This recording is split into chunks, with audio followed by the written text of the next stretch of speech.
Hi, my name is Emily. I am a yoga instructor and licensed massage therapist. And today I want to speak to you about how you can practice yoga safely if you are hypermobile. So I recently watched a YouTube video about a content creator who discovered that she has hEDS, hypermobile Ehlers-Danlos syndrome, and her doctor advised her to stop practicing yoga. And she was bummed about it because she loves practicing yoga. I was bummed about it too because I specifically teach people how to practice yoga when they're hypermobile. I teach yoga classes that are made for hypermobile bodies. Now, I want to preface this whole discussion by saying, disclaimer, this is my big disclaimer. If a healthcare professional tells you to do or not do a specific exercise because of a condition that you have, please listen to them. However, please make sure that you're having a conversation that goes both ways so that they understand exactly the type of exercise that you're doing, because you can be practicing yoga in a way that they have no idea even exists, because at least here in the US and in much of Western yoga, the most prevalent and popular form of yoga is a form of yoga that tends to exacerbate hypermobile symptoms. And that's probably what they're thinking about, and that's probably what they're trying to keep you safe from. So please listen to them, but make sure that you're having a two-way conversation so that they understand how they can properly advise you when they know exactly what sorts of movements and exercise that you're doing. Okay, let's get started. What I'm sharing with you today is informed by three things. Number one, my personal experience, because I myself am hypermobile and I have dealt with a lot of injuries that have kept me from practicing regular Western popular yoga, aka vinyasa or Ashtanga yoga. The second thing is a book called Too Flexible to Feel Good by Adell Bridges and Celeste Pereira. I hope I pronounced those names correctly.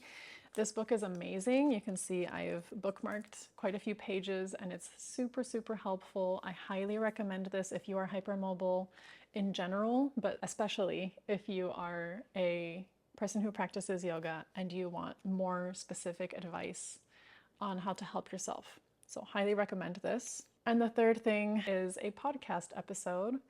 It is by Hypermobility HQ. This is a podcast that is hosted by an osteopath located in England. Her name is Alex, and she specializes in hypermobility. So I highly recommend the episode called Hypermobility and Fitness. I will also link it in the description below. My number one tip for anyone who's practicing yoga and knows that they're hypermobile is to reduce your range of motion.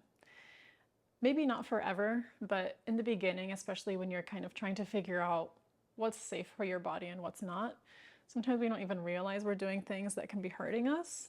So I'll give you an example. When you're doing tree pose, how many of you, raise your hand, write a comment, if you do tree pose with your leg completely bent, your ankle up on your opposite hip and your knee pointing down?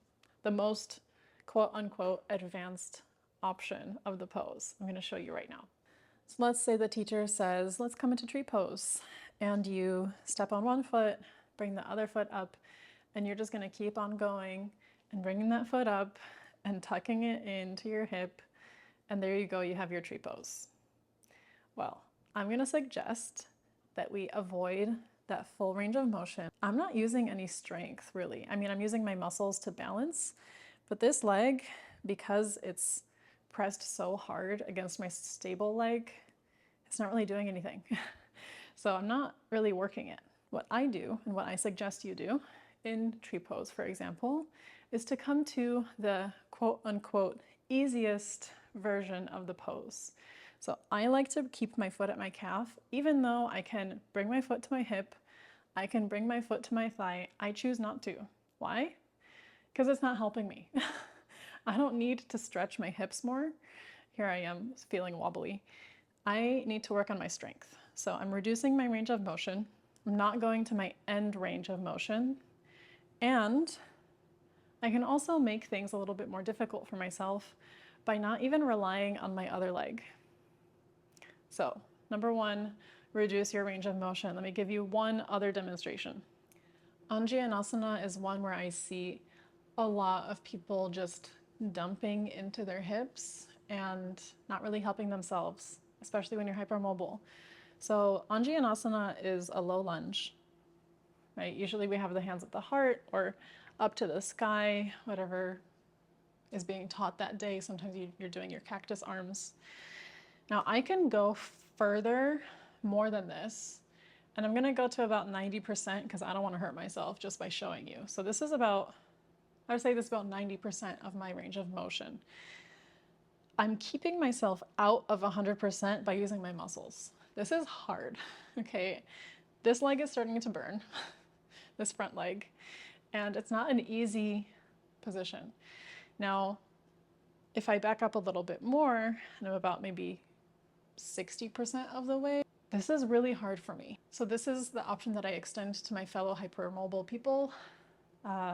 Back up out of the pose, strengthen in that position, and you may notice that that's a lot harder and it's much more of a challenge than just going full all the way into the position and potentially feeling like you're in pain afterwards, because I've definitely had that before. I have gone into positions that I know I can, but then when I leave class, my body just does not feel good. And that's for a good reason. I did not need to stretch those things. More so, I needed to strengthen them. And I want to thank my first yoga instructor, Jeff Manning, for teaching me that. So thanks, Jeff. Number 2, focus on strengthening and relaxation poses. There's a way to do any flexible pose, any bendy pose, in a way that makes it more strengthening. Anjayenasana that I just did is one example. You can also do boat pose that way, and I'll show you right now. I'm sorry, I meant bow pose, not boat pose. But if you're doing Dhanurasana, and you usually bring yourself all the way up, I'm not gonna do that to myself because I have a shoulder injury, but usually you pull yourself all the way up and you end up in sort of a teardrop or egg position. It's, you can do that. But what if you did something more like this? If you didn't hold on to your feet, and I'm gonna lift my legs up and lift my upper body up. Now I'm strengthening those muscles. If you don't know how to make your bendy pose into a strengthening pose, again, you can back up out of your end range of motion. You can not depend on your hands, don't bind yourself. So try not holding on, try not depending on the floor or your body to get yourself into the pose, and just use your muscles. Of course, you can always speak to a yoga instructor, especially someone who knows how hypermobile bodies work, so they can help you find those positions, find a version of those asana to make you feel better in your body. Now, if you're choosing a relaxation class, I recommend restorative over yin, although some teachers will teach yin with props. All restorative teachers will use props. So whatever you're doing, yin or restorative, use props. And we're not gonna go into our end range of motion again. This should be very gentle. This shouldn't even feel very much like a stretch, just that your body is in a different position where it can rest and relax. So I'll show you an example of Supta baddha konasana, first without props and then with props. So without props, this is my Supta baddha konasana. And I feel discomfort in my left hip right now. I'm floating in space and I'm letting things get more lax than they already are. However, if I take my props, and ideally I would have even more props, but this is just a basic idea of how to make this pose more restorative. A bolster behind my back, just because I like it and it feels nice, and blocks under my legs. I also don't have my feet as close to my body. They can be, I just don't feel like it. Ideally, I would also put blankets under each elbow, maybe fold it a couple of times so that my arms weren't so far back. This can be super relaxing, especially because you don't feel like your body is floating in space. And I know as a hypermobile person, It can be really hard to relax because your muscles are tensing so much to keep you in place.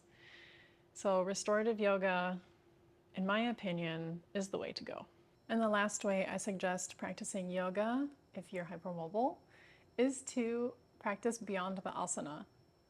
You don't have to do physical poses like tree pose and triangle pose and anything else in order to be practicing yoga. There's so much more to yoga than just the physical practice. You can do breath work, which is pranayama. You can do meditation. You can practice pratyahara.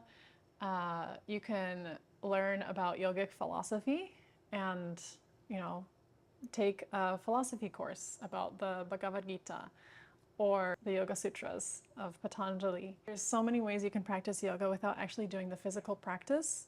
So if you do find that you're resistant to doing any sort of yoga asana, I highly recommend going in that direction so that you can still take care of yourself in that way and enjoy the benefits of this ancient tradition. I hope that helps. I hope you have a wonderful rest of your day. And if you have any questions, please feel free to message me, leave a comment. There's so many options beyond just what is the popular yoga class right now in the US. So take care of yourselves, listen to your bodies, and see you next time.